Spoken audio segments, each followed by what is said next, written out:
Abraham Lincoln, who said, the better part of one's life consists of his friendships. And I'm blessed. I have some great friends. Some of you are my friends, and maybe we don't go back very far, or we haven't had an opportunity to get very deep, but your relationship with me still matters. I was telling some guys this morning in the Dream Team room, you know, you're choosing to follow God and to be faithful has a very positive impact on me. And friends are a big deal. And then you have those friends that you're super close to, you know, and you need some of those. And it was David who wrote in Psalm 25:14, the Lord is a friend to those who fear. And the word there literally could be translated revere him. He teaches them his covenant. Like the entire part of God's heart is opened up to us. Who he is and who he made us to be is opened up in relationship with him. And I say that to say this. I could teach an entire message on and have before, what a friend. Come on, somebody. What a friend we have in Jesus. Y'all know it, right? The greatest friend of all time is Jesus. So to be clear, that is the message that matters the most. But I feel like the Lord gave me a slightly different assignment today. It was Joseph Scriven, though, that wrote that song that I almost sang just then. And let me give you a first takeaway. There's no greater friend than God. You got to start there. You just got to start there and understand that the way that he loves us, the way that he is there for us, the way he lives into a relationship, in that while we were still sinners, he died for us. And he himself said in John 15:13, there is no greater love than to lay down one's life for one's friends. And he was counting us friends, come on now, when we weren't friendly. I mean, in the sense that he loved us enough to give himself for us. But not only is Jesus the greatest friend of all time, but he's called us to be that kind of friend to one another. I mean, that's a big deal too. Like that's the kind, and we got a little work to do, everybody.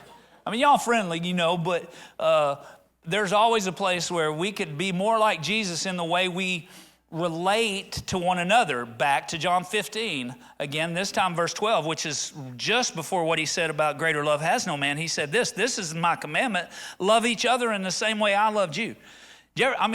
God says crazy things, right? Jesus said some things you're like, what in the world? I mean, what a standard. He himself said, greater things than these shall you do. And I'm like, woof, you did some great stuff. That's a pretty high standard. And his call, though, he wouldn't ask us to do something.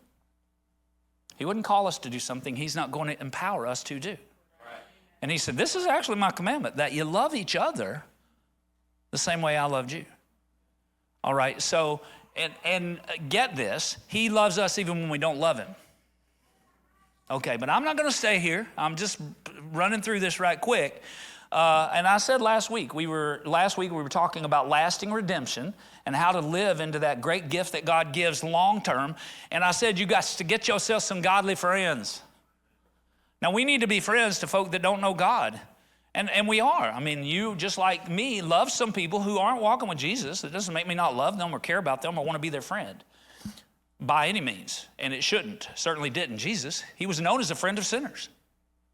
So get that. But understand that you are called to have some godly friends. I read the verse last week from Proverbs that said, look, if you hang out with the wise, you're going to make wise choices. You hang out with fools, you're going to make foolish choices. You got to be careful about who has influence and access to the way you think and decide. Right? Go love some folks and love them real good, but make sure on your journey with Jesus, you need some Jesus friends. You need some godly friends. Think about Dan and the three dudes. You know what I'm saying? Daniel, Hananiah, Mishael, and Azariah, the artist formerly known as Shadrach, Meshach, and Abednego. And it was actually the other way around. But anyway, those guys, I mean, those four young men that stood against a broken culture in Babylon and remained faithful. And God advanced them, by the way. But I believe that their faith was interconnected and that they were important to each other. Could you live for God if no one else did? Sure, absolutely, of course, because you still got Jesus. Everybody in your friend circle decides to deny the Christ. You shouldn't, but it is a blessing to go be that kind of friend. Not just have those kinds of friends, but be those kinds of friends. You know, I mean, that was Jesus. Jesus modeled relationship for us. He had these 12 disciples. One of them abused his nearness, right? See Judas. Okay, he abused his nearness. Even all of Jesus' friends weren't friendly or faithful in the long term. But the majority of those guys ended up sticking together, as big a mess as they were, the motley crew, as it were. And Jesus not only had the 12, but he had an extended right? There were the 70. He was impactful with the masses. This wasn't like he limited himself to how many people he could care about. I feel like I'm unique in the sense that in my personality temperament, I have a pretty high relationship capacity, but I still know I need to be like Jesus and have about 3 or 4 people I'm super close to that can know when I'm off. And that has shifted over time. Like there are some people who have more access to my heart right now than others. You know, that just kind of changes over time and distance and those kinds of things. But Jesus had those 3, that inner circle, right? Peter, James, and John, but he cared about all of them. Are you hearing me right now? Go be that kind of friend, have those kinds of friends. When I mentioned that I was going to preach about how to be a friend, Stephanie, our amazing kids pastor, said, "Ooh, I bet you're going to preach about those guys that dug a hole in the roof." Well, I wasn't, but I'll mention it now that you mention it. Because, you know, again, that's the kind of friends I want to be. I want to be the kind of friend that'll dig a hole in the roof for somebody, right? And the moral of that story is do whatever you got to do to get your friends to God. I mean, that's what that's about. And I don't know how the dude felt about getting his roof destroyed, but so if you're going to dig a hole in the roof, make sure Jesus is standing there. You know what I'm saying? I feel like it was okay because Jesus was there. So that's an important qualifier, and I don't even know what to do with it. But when I was in the military, it's kind of lived out in this way. So when we would go on an exercise, or this was not only true in boot camp, but I remember it specifically from boot camp because my battle buddy he grew up very different than me. His name is Andre, and he grew up in Gary, Indiana, which is a suburb of Chicago, and at that time had the highest per capita homicide rate in America. He was from the inner city, but he managed to stay out of gangs. He was a super cool dude. I got to witness to him big about his walking relationship with Jesus. He was tough, man. I'm talking, this dude was rolled up, but he was city boy, and a lot of our training was, well, almost all of it was in the American bush. You understand what I'm saying? They got ticks, snakes, spiders. Hey, that's my area of expertise. So he needed country. He needed country in his life too. And we were good together, man. But what the cool thing about that was that when you would build a battle position, so when we were on an exercise and we were building a perimeter so that there was security, you faced out and you would dig basically a foxhole, but it wasn't a hole, it was a trench that you could lay in, right? And it was at a 45 from your battle buddy, and your feet touch. So that if you saw something, you could just tap a foot, or if you thought your buddy was snoring too loud, you could kick him a little bit, at nighttime. We need battle buddies. We need people that were that strategic, in relationship, close to, in a relationship with. Here's a favorite quote of mine, and I've been both the one who sang the song and had to hear the song. It's an unknown, and it goes like this: a friend is someone who knows the song in your heart and can sing it back to you when you've forgotten the words. And again, I know everyone would love to have that friend, or maybe you wouldn't. Maybe you like everybody to be quiet when you're forgetting your song, but you need that friend. Don't you push away from that friend. But here's the real teach today in this regard is be that friend. That's what I'm trying to say. Go be someone that knows someone well enough to love them in those moments when they just desperately need somebody to be there for them. But the majority of what I want to focus on this morning, so by necessity, wanted to mention those aspects of what it looks like to be a friend of God. But the end game goal here is to talk about that. Like, I want to focus on how we can be a great friend to God. He's a great friend to us. And we're called to be great friends to one another. But how can we be a great friend to God? Because I believe that matters too. How can we choose intimacy with God? And I don't think that everybody has believed that that's possible. Like, we feel like that God is somehow distant and we can't know him close. And I believe that we're meant for a tight and right, close relationship with the creator of everything, with Jesus. So let me get into this. Number one, get to know him personally. Just that. I mean, that the very principle, the concept is that we have to choose to get to know him personally. More than knowing an organization, like you know the church, you could get to know the church and go to church and be a part of a church, but get to know God himself personally. And I think a lot of what happens in church, there's kind of been this dynamic in the family of faith since Jesus ascended to the throne, where there was a dynamic and there were different traditions and different liturgies and all those sorts of things. But the problem with liturgy is that it does nothing if you don't live in relationship with God during the week. And so it can become a substitute for what it was meant to be about in the first place. I'm not dissing on churches that are more ecumenical or liturgical than we are here at 828. Sometimes you guys will be like, why don't we do? Well, it's cool. I'm not upset with you for that. I am unique, I guess, in this regard, because this isn't true for everyone in this house, but I did grow up in church. I grew up in denominational church. And you wouldn't have had to have come from an ecumenical history to recognize that there are things that become liturgy. Doesn't matter what your faith history is, everybody gets something that becomes the new dignified or the way to do it, and that then qualifies for we met with God.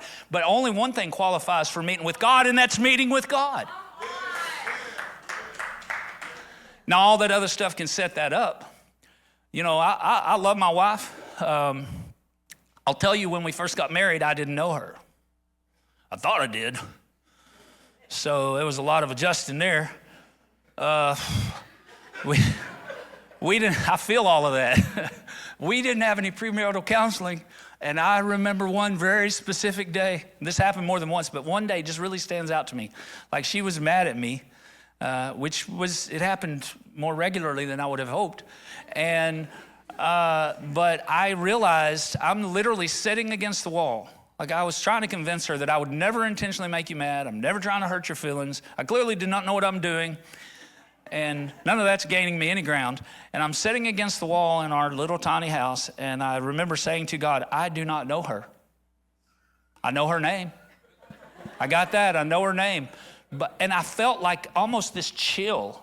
Like, literally, I can still remember how I felt, because I had this innate awareness that I did not know her. I did not understand who really she was, and that I was going to have to go on a journey to get to know her, like to really try to understand her. And we had some growing to do. A part of that was just that we were a couple of young kids that didn't know how to be right in relationship.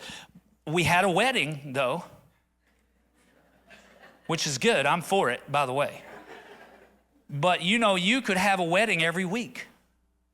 Once a week, every Sunday, you could have a wedding. But if you don't do life with God, all you got is a lifeless liturgy. I don't like weddings that much. I don't know where you're at, but I don't care for them that much. I'll do your wedding if we're close and you care about that, and I'll care about you because I believe in marriage so much. But I don't want to do a weekly wedding and not have relationship. Okay, we'll move on from that, but y'all hear me. And here's the amazing thing. This is so incredible. Jesus said in Revelation 3:20, he had just given some pretty stern correction to a church that had gotten lukewarm, and he said this. He said, look, I stand at the door and knock.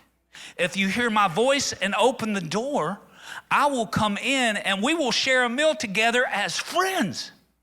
That's incredible. I can't put enough inflection in my voice to communicate to you how much that means to me, to us, that Jesus, the King, again, of creation, the one who is perfect in the way that he loves and operates, would come to us.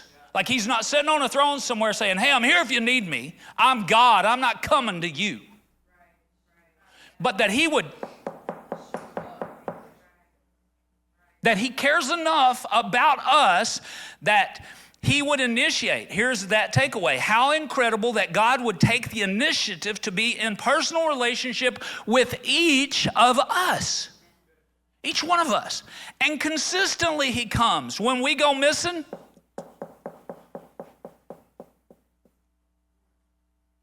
somebody say that's incredible. Man, we have that choice then to make. Are we going to sit in a dark room, lights off, door closed? Or are we going to open the door? Let light and life come in.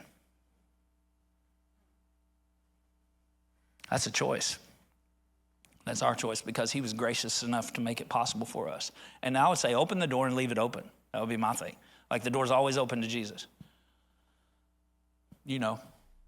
Live like that.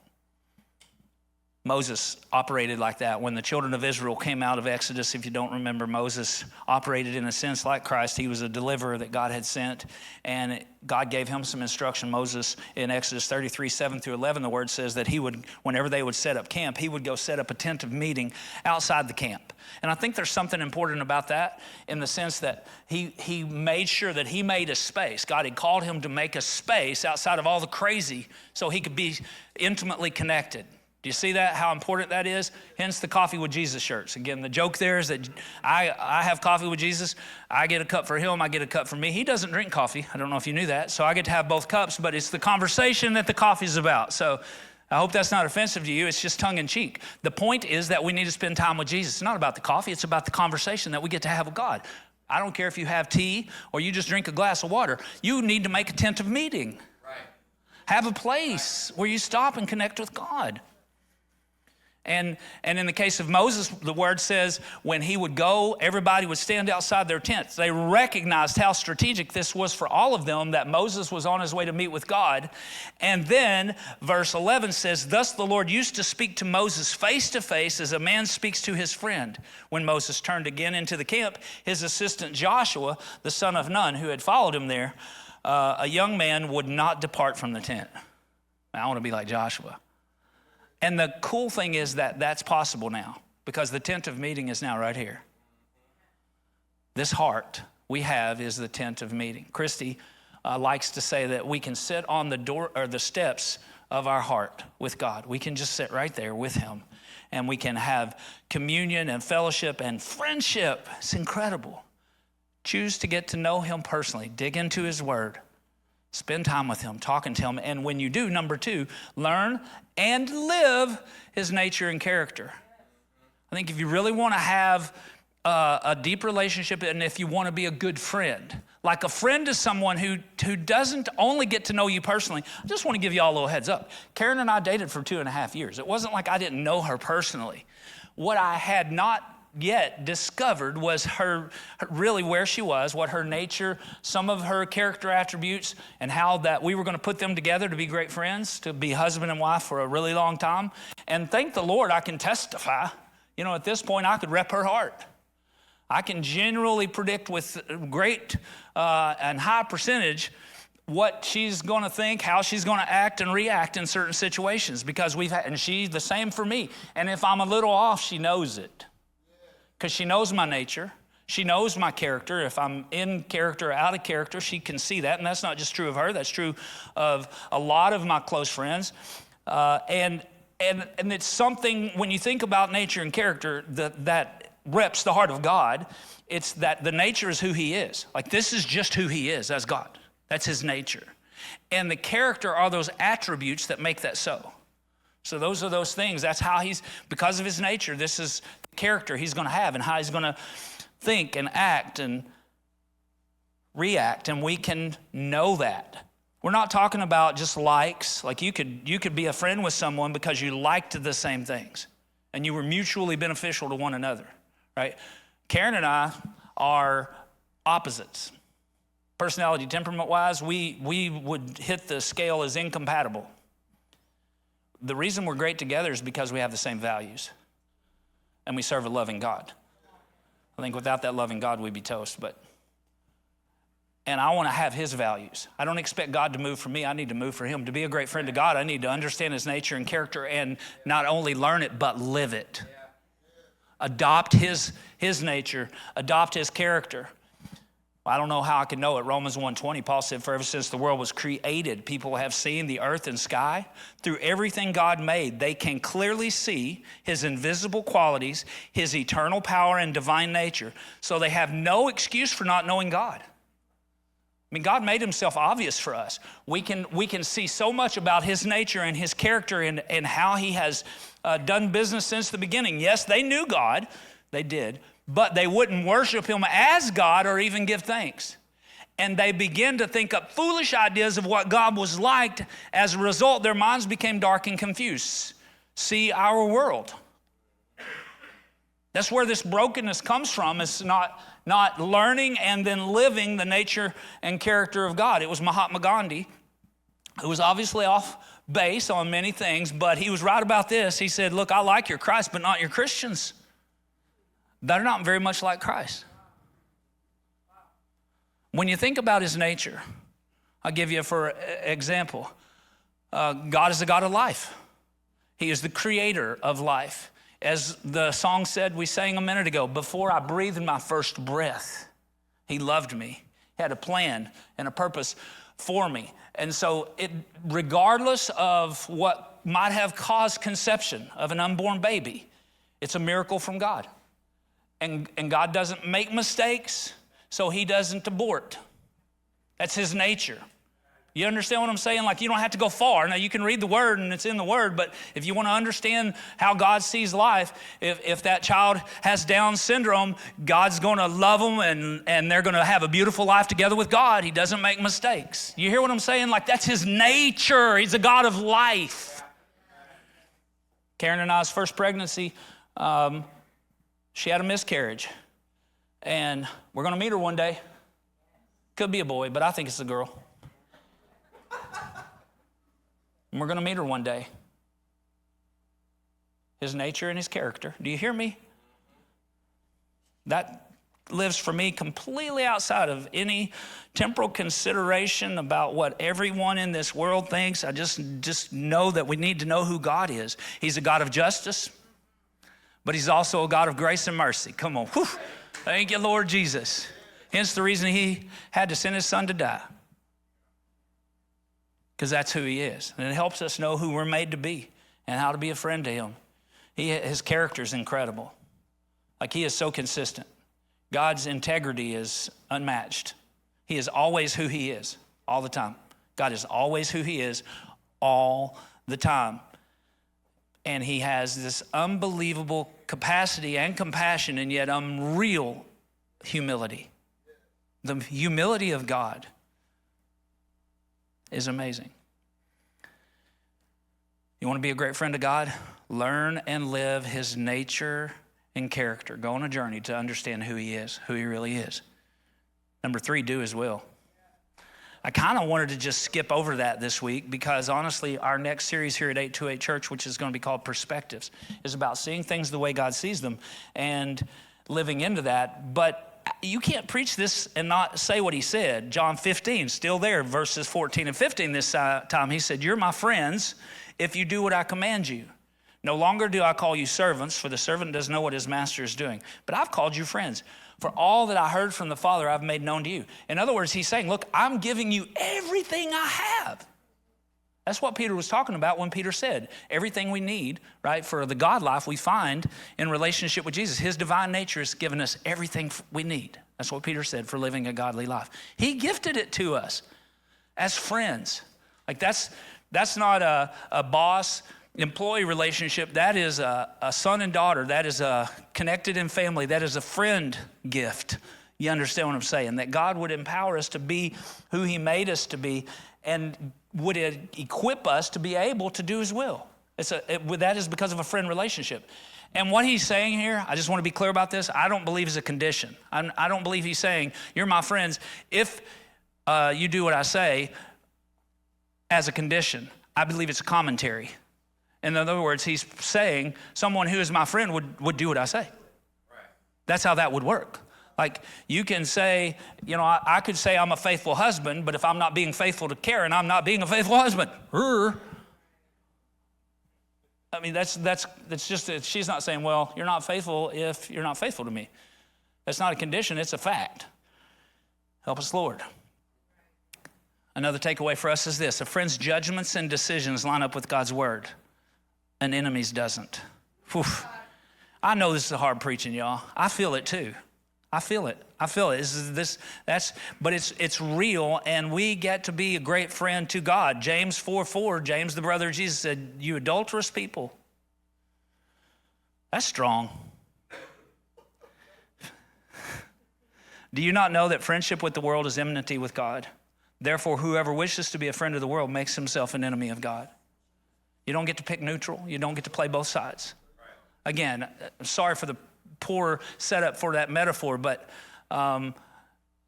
I don't get to be, again, in a faith-filled, faithful relationship with my amazing wife and have girlfriends. Nor do I want to, by the way. Y'all hear me? Like, God is just saying, look, this is how this relationship works. John 15, 9 and 10. Here's what he said. I loved you the way my Father loved me. Make yourself at home in my love. If you keep my commandments, you will remain intimately at home in my love. That's what I've done, kept my Father's commands and made myself at home in his love. That's what we're meant to do. We're meant to make ourselves at home right here in this relationship that we get to have with God. And it is connected with our choosing to believe that he is who he says he is, and that his word is what his word is meant to be, and we are meant to believe it and follow it. See Abraham from the Old Testament. Abe, one of the patriarchs, God did such an incredible shift in him. He went from being Abram to Abraham. He's one of those few characters that actually got a new name. But in the process of his walk and relationship with fulfilling the Lord's will, he got asked to do something that none of us could imagine doing. He was asked to go up to Mount Moriah and make a sacrifice, but not to take the sacrifice with. The only sacrifice God instructed him to take, the only thing at all actually, was his son Isaac, all the way to the top of the mountain. And he did it. Now again, nature and character of God was never going to have him sacrifice Isaac. I don't believe that. And he provided a bull in the bushes. But Abraham still followed. He just did what God asked him to do. And James, the brother of Jesus, said Abraham believed God, or he trusted God. And that believing was actually counted as righteousness. The most right thing you can do is believe God. Believe what he says. Believe his word. Believe his will. And then the verse goes on to say, and he was even called the friend of God. I've been asked to do some pretty hard things. Nothing that compares to that. You ever get asked to do something hard? I will say to you that every time God's asked me, given me a difficult directive, he's shown up to back me up. Come on, y'all. And that's going to be true in this world we live in today too, right? Not everything God asks us to do is personally beneficial. I just need you to hear that. There's a bigger objective here happening in this world, in case you didn't know it.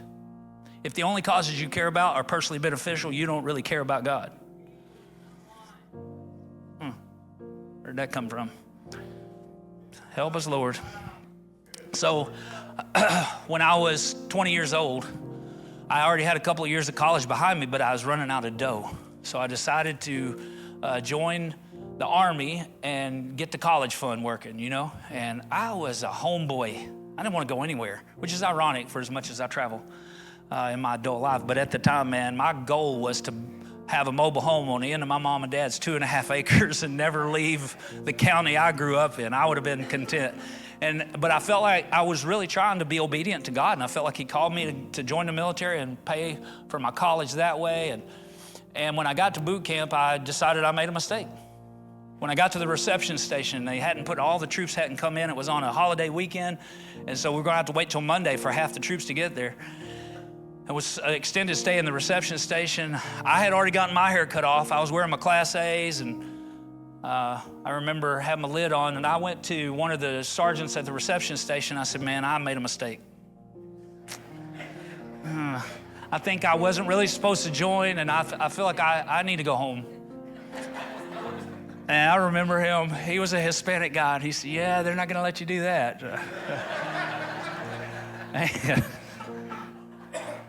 Later that day, I sat under a tree and I prayed and I asked God to help me. I said, Lord, I'm dying on the inside. I'm so homesick, so messed up. I had so much insecurity. It was manifesting. And this little boy, that had some faith, but not a lot of depth. And I remember going into the mess hall and I forgot to take my lid off, so I got just chewed up one side and down the other.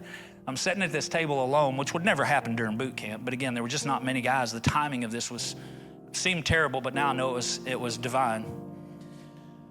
And I remember saying to Jesus, Lord, I'm just going to pretend you're sitting in this chair right here across from me. Put my hat on the table. And I remember hearing the Lord say, but I am sitting in this chair right across from me. What a friend.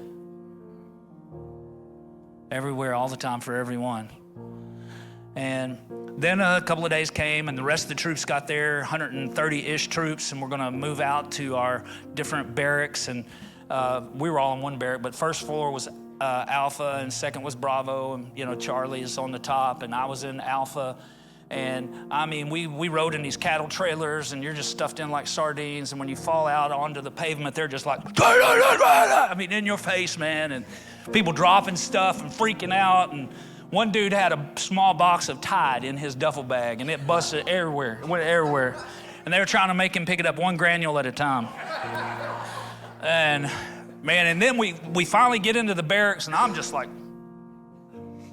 and we get into the barracks, and they throw my platoon all went into, or I said A, B, and C. I was in Alpha Company, 1st Platoon. I misspoke. And they threw 1st Platoon in the first room on that bottom floor of that barrack, and I was in that, and there was 28 of us just crammed into this room. And they said, you got 5 minutes to get to know each other. I have no idea if the sergeants needed a potty break. I don't know what happened. It was weird. They will be right back. Okay. So we're standing there, and one guy said, my name is Jesse Ed Beaver. I'm from Barnard, Oklahoma. Another guy said, I'm Peter Alcantara, New York, New York. The guy that would be my battle buddy, Andre, introduced himself. And I felt like the Lord was speaking to me. He said, hey, tell him who you are, and tell him you're a Christian. And I noticed, I mean, in this room, my name was on the end of a bunk. So they threw us in the room that I would be staying in. And I said, I felt like the Lord said, tell them you're a Christian, and that if they ever need anything, you'll pray for them. And I remember specifically saying, that's, I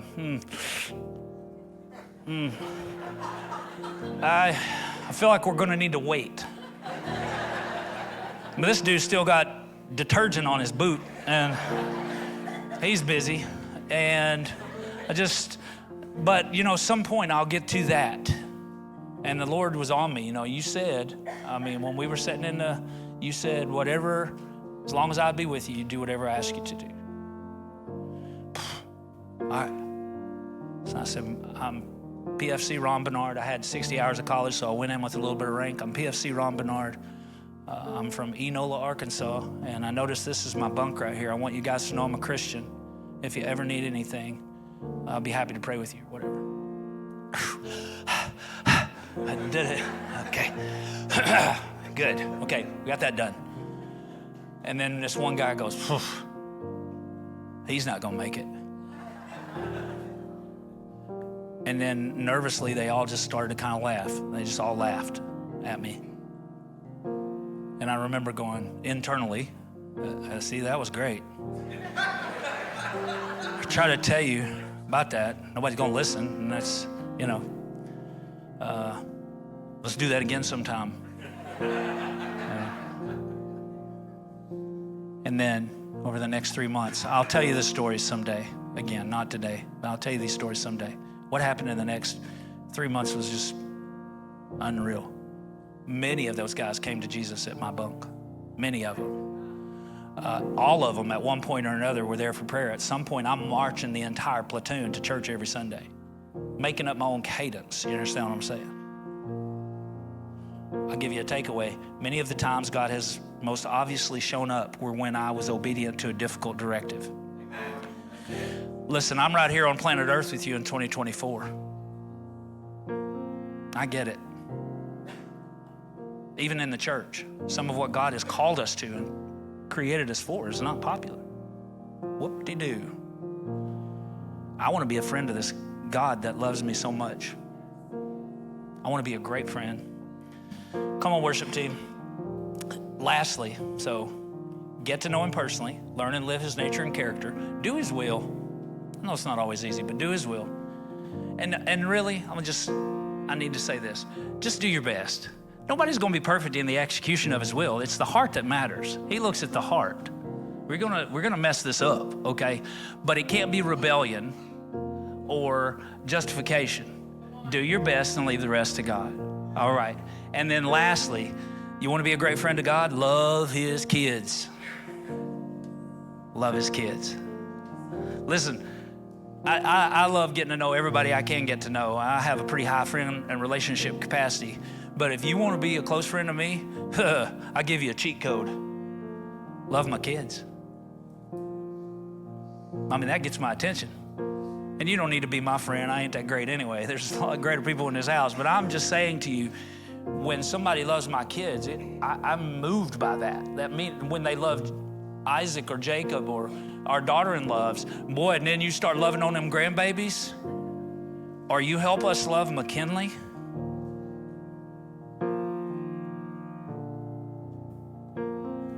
I'd do anything for you.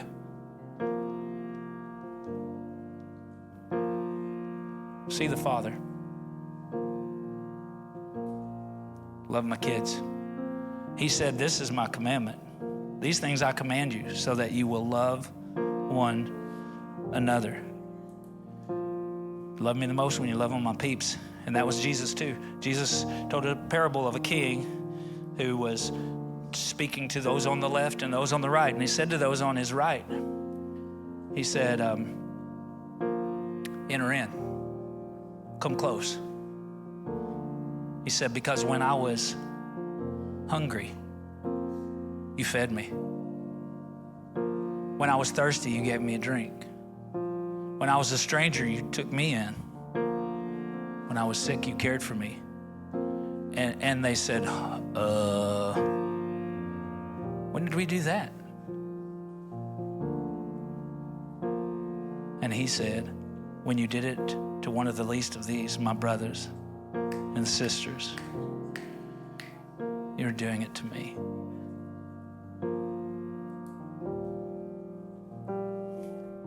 Love his kids. I want to be a friend to Jesus, who can turn any life around, without him lost, with him found. He's the one who gave his life for me, who paid my debt, who set me free. And his friendship is the greatest gift. Time with him gives my heart a lift. He's always there. He does not bail. His love for me has never failed.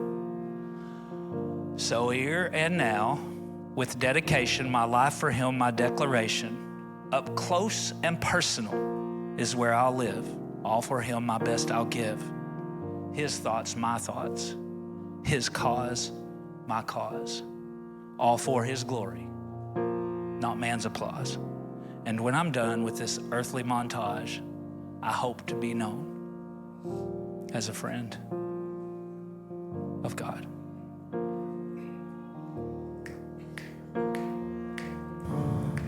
Let it be so. In Jesus' name. He loves you so much. Don't miss him. Don't miss him. There's no greater friend. And to enjoy the max benefit of the friendship that we have with God is to be a friend to God and to live into a place of intimacy that we were made for. Let it be so in Jesus' name. God, today, thank you for loving us so much. Thank you for the perpetual knock on our hearts. And I pray today we answer the door and just leave it open for you. God, be and do everything you want to be and do in us. Lord, help us to have your heart, to understand your nature and character, to love like you love in this lost and broken world. God, we don't have to agree with people to love them. Help us to love well, to break the deception of the devil with love and with a life lived in relationship with you.